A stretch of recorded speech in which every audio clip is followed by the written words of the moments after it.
Hello everyone, this is ज्ञान sir. Welcome to ज्ञान mathematics classes. आज हम लोग कुछ प्रश्न को देखेंगे जो आपके आगामी परीक्षा के लिए बहुत महत्वपूर्ण होगा। जैसे कि यहाँ पे क्वेश्चन नंबर जो 61 है, इसमें बोला हुआ है कि 4 से 9 जो लिमिट दिया हुआ है और रूट एक्स का इंटीग्रेशन बताना है। तो 4 से 9 लिमिट जो है, इसमें 4 जो है आपका लोअर लिमिट है और 9 जो है आपका अपर लिमिट है और रूट एक्स का इंटीग्रेशन बताना है। तो इसको हम लोग इस फॉर्म में लिख सकते हैं कि 4 से 9 रूट एक्स का मतलब x के पावर 1/2 dx। तो यहाँ पे इसको हम लोग x के पावर जो 1/2 है, यानी कि x के पावर n का फॉर्मूला लगेगा। तो x के पावर n का इंटीग्रेशन होता है x के पावर n प्लस 1 बटा n प्लस 1। उसी प्रकार से यह हो जाएगा x के पावर 1/2 प्लस 1 बटा 1/2 प्लस 1, और इसका लिमिट कहाँ से है तो 4 से 9। अब यह जो हो जाएगा आपका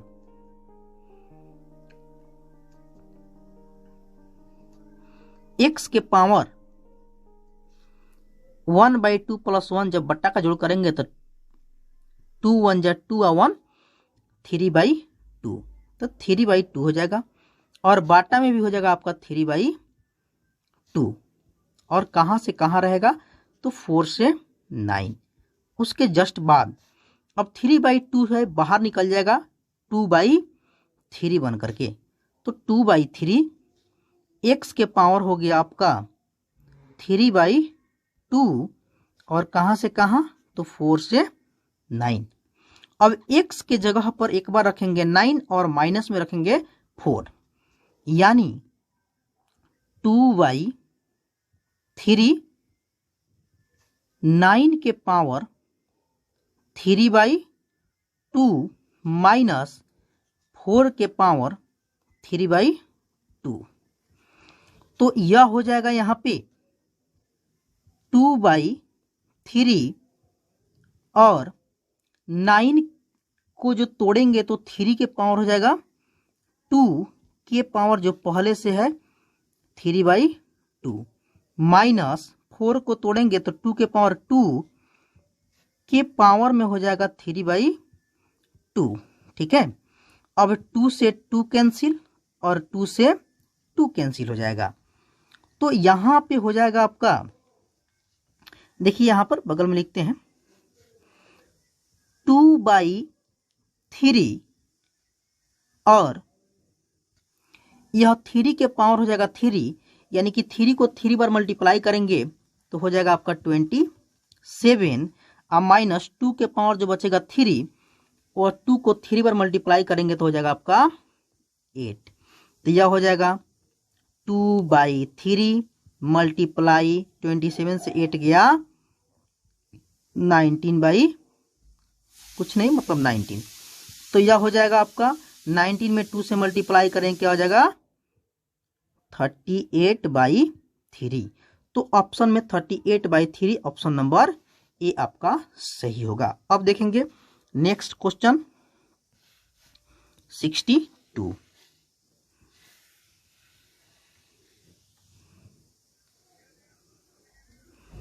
तो 62 में जो आपको दिख रहा है यहाँ पर 62, इसमें सेम वैसा ही है, बस लिमिट जो है अलग है और फंक्शन जो है अलग है। लेकिन जो यह मैथ्स था उसी प्रकार से यह भी आपका मैथ्स है। तो 0 से 1 x dx का है, तो सेम उसको अब ऐसे लिखेंगे x का इंटीग्रेशन। यहाँ तो x का पावर क्या दिखाई देगा 1, तो x के पावर n का इंटीग्रेशन क्या होगा तो x के पावर n प्लस 1 बटा n प्लस 1 होगा। तो x के पावर 1 प्लस 1/1 प्लस 1 हो जाएगा, और लिमिट में क्या होगा तो 0 से 1 होगा। फिर यह हो जाएगा x के पावर 2/2, लिमिट क्या हो जाएगा तो 0 से 1, अब रख देंगे वैल्यू, यानी कि एक बार रखेंगे x की जगह पर 1, तो 1 के पावर 2/2 माइनस 0 के पावर 2/2, तो यह हो जाएगा 1/2 माइनस 0, आंसर हो जाएगा 1/2। तो 62 का आपका ऑप्शन नंबर हो जाएगा डी। अब देखेंगे 63।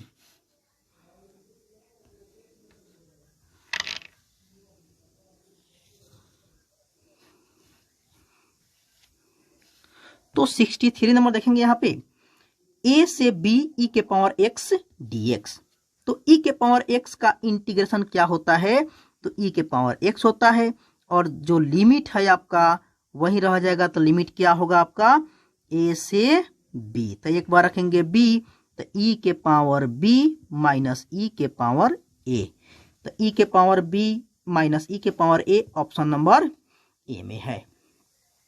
अब देखेंगे नेक्स्ट क्वेश्चन।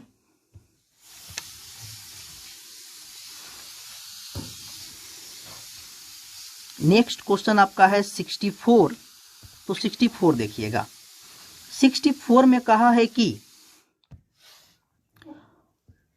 अवकलन समीकरण cos square x dy/dx plus y बराबर tan x का समाकलन गुणांक है। The integrating factor of the differential equation cos square x dy/dx plus y बराबर tan x इज। तो इंटीग्रेशन फैक्टर आपसे पूछा हुआ है इसका। तो इंटीग्रेशन फैक्टर जब पूछता है तो यह किसी फॉर्म में मैथ होता है। मैथ इस फॉर्म में होता है dy/dx plus py is equal to q के फॉर्म में। तो यहाँ पे dy/dx तो है, dy/dx तो है, लेकिन पीछे कुछ एक्स्ट्रा दिखाई दे रहा है ये वाला। यहाँ पे py के फॉर्म में तो दिख ही रहा है, यहाँ पर भी q दिख रहा है। तो ई फॉर्म को हटाने के लिए, cos स्क्वायर को हटाने के लिए कॉमन कर लेंगे। तो जब इसमें से हम लोग cos स्क्वायर जब कॉमन करेंगे तो cos स्क्वायर x जब कॉमन करेंगे तो क्या बचेगा, dy/dx plus y/ cos square x बराबर tan x। ठीक है, अब cos स्क्वायर x यहां से निकल गया, चल जाएगा उधर, तो हो जाएगा आपका dy/dx plus y/ cos square x is equal to tan x। अब यहां पर है आपका मल्टीप्लाई में, तो आ जाएगा डिवाइड में cos स्क्वायर x। ठीक है, तो अब यहां देखा जाए तो आपका हो जाएगा यह वाला जो मैथ से dy/dx plus 1/cos square x का हो जाएगा sec square x into Y. अब यहां देखा जाए 1/cos यहां दिख रहा है cos स्क्वायर, तो 1/cos स्क्वायर x का हो जाएगा sec square x into tan x। हमको इंटीग्रेशन फैक्टर निकालना है, तो हमको बस यहां से जरूरी है, इधर जाने की कोई जरूरी नहीं, तो सोल्व करने की कोई जरूरी नहीं है। हमको पी वाई चाहिए, बस p का वैल्यू चाहिए। तो हमारा p का वैल्यू क्या हो गया, तो sec square x into Y, क्योंकि पी वाई यहाँ पे है तो p चाहिए, क्योंकि इंटीग्रेशन फैक्टर में p की केवल आवश्यकता होती है। तो p हो गया मेरा sec स्क्वायर x। अब देखिए इंटीग्रेशन फैक्टर का फॉर्मूला क्या होता है, इसको हम मिटाते हैं।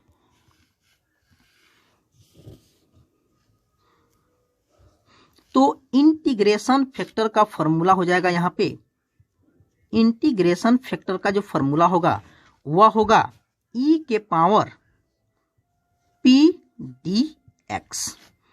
तो यहाँ पे e के पावर p का वैल्यू निकला था क्या चीज, तो sec स्क्वायर x dx। तो sec स्क्वायर x का इंटीग्रेशन क्या होता है, e के पावर sec स्क्वायर x का इंटीग्रेशन होता है tan x। तो यही होगा आपका आंसर इंटीग्रेशन फैक्टर में e के power 10x, option number A सही होगा। अब देखते हैं नेक्स्ट क्वेश्चन। नेक्स्ट क्वेश्चन है 65। यह बहुत आसान प्रश्न है। यह आपको दो चीज पूछता है, एक पूछता है ऑर्डर और दूसरा पूछता है डिग्री। ठीक है, ऑर्डर और डिग्री। ऑर्डर के लिए और डिग्री के लिए, तो ऑर्डर के लिए कोई रिस्ट्रिक्शन नहीं रहता है, लेकिन डिग्री निकालने के लिए रिस्ट्रिक्शन रहता है। अब डिग्री कहाँ कहाँ आपको नहीं मिलेगा वो देखिए। आप पढ़े होंगे कि 5 फंक्शन होता है डिफरेंशिएशन में, जैसे पहला आई इनवर्स फंक्शन, दूसरा एल लॉगरिथमिक फंक्शन, तीसरा ए अलजेब्रिक फंक्शन, चौथा टी ट्रिगोनोमेट्रिक फंक्शन, पांचवा ई एक्सपोनेंशियल फंक्शन। जैसे इनवर्स फंक्शन में साइन इनवर्स एक्स होता है। अब इसके एक्स के स्थान पर कोई डिफरेंशिएशन आ जाए, जैसे sine inverse dy by dx आ जाए, तो इस तरह अगर किसी मैथ में आ जाए तो वहां पे आपको डिग्री नहीं मिलेगा, लेकिन ऑर्डर मिलेगा। तो इस प्रकार से अगर लॉगरिथमिक है तो लॉग एक्स है, लॉग एक्स, तो लॉग एक्स के जगह पर भी आपको दे सकता है। वो कैसे?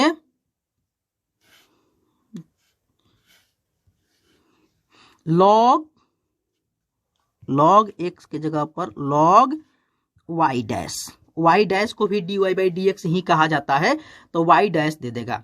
तो उस मैथ में भी आपको क्या नहीं मिलेगा? तो डिग्री नहीं मिलेगा, ऑर्डर तो मिल जाएगा। तो आइए इसमें हम देखते हैं। अब आपका मान लेते हैं अलजेब्रिक फंक्शन है, तो अलजेब्रिक फंक्शन होगा x के पावर मान लेते हैं 5 है, तो x के पावर 5 के जगह पर अगर हम अलजेब्रिक इसको ले रहे हैं 5, तो इस x के जगह पर डिफरेंशिएशन नहीं होना चाहिए, माने dy बाई dx नहीं होना चाहिए। यानी किसी भी फंक्शन में x के जगह पर अगर dy बाई dx आ गया, इसका मतलब है कि उस मैथ्स में डिग्री नहीं मिलेगा, ऑर्डर मिलेगा। तो देखिए हम देखते हैं 65 नंबर जो प्रश्न है उसको देखते हैं। तो 65 में देखते हैं dy बट्टा dx प्लस y बराबर e के पावर x का कोटि बतावे। कोटि मतलब ऑर्डर, ऑर्डर बताना है, तो कुछ देखने की कोई जरूरी नहीं है। ऑर्डर का मतलब होता है डिफरेंशिएशन कितना बार हुआ है सबसे अधिक। तो सबसे अधिक डिफरेंशिएशन देखिए कितना बार हुआ है, एक बार हुआ है dy बाई dx, ये तो y है, e के पावर x है, मतलब डिफरेंशिएशन मात्र हायर जो हुआ है एक बार हुआ है, तो एक होगा इसका कोटि यानी कि ऑर्डर। तो एक ऑप्शन नंबर सी में है। अगर यह 2 बार 3 बार 4 बार हुआ तो यहाँ पर 2 3 4 आंसर होता। ठीक है, अब देखते हैं नेक्स्ट क्वेश्चन नंबर 66।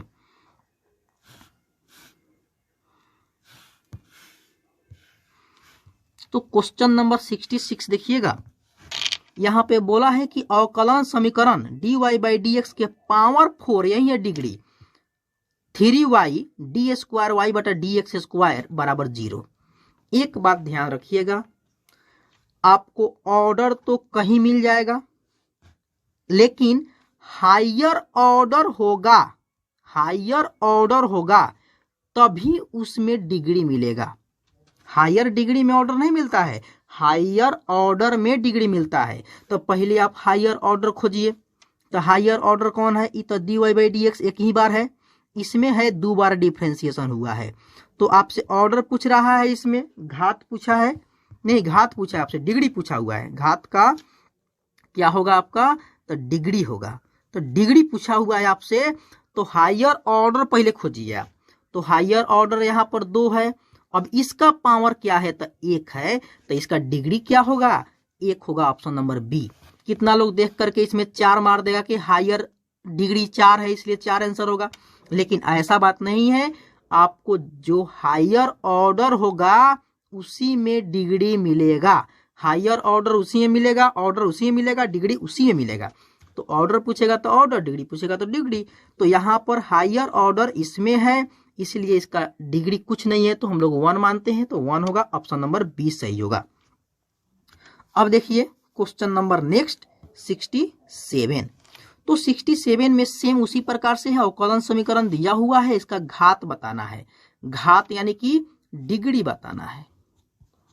तो डिग्री क्या होगा, देखिए बाबू डिग्री क्या होगा, हायर ऑर्डर खोजिए। तो हाई एक बार डिफ्रेंसिएशन हुआ है, ये 2 बार डिफ्रेंसिएशन हुआ है, तो 2 बार डिफ्रेंसिएशन हुआ है, तो हायर ऑर्डर यही है। अब डिग्री चाहिए, तो इसका डिग्री क्या है, तो इसका डिग्री 3 है, इसलिए ऑप्शन नंबर इसका डी होगा। सेम उसी प्रकार का क्वेश्चन है आपका 68।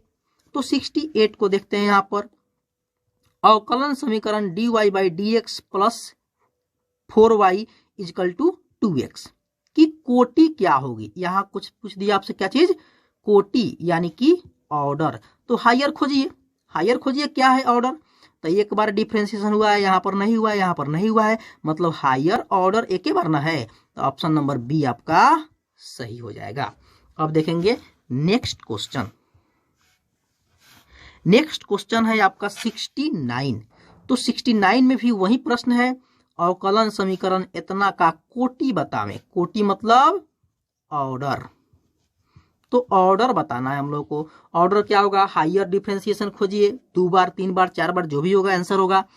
यहाँ एक बार हुआ है, यहाँ पर नहीं हुआ है, यहाँ पर नहीं हुआ है, मतलब एक बार डिफरेंशिएशन हुआ है, तो डिफरेंशिएशन एक बार हुआ है तो ऑर्डर एक के बार ना होगा, तो ऑर्डर हो जाएगा आपका एक, ऑप्शन नंबर बी सही होगा। ओके।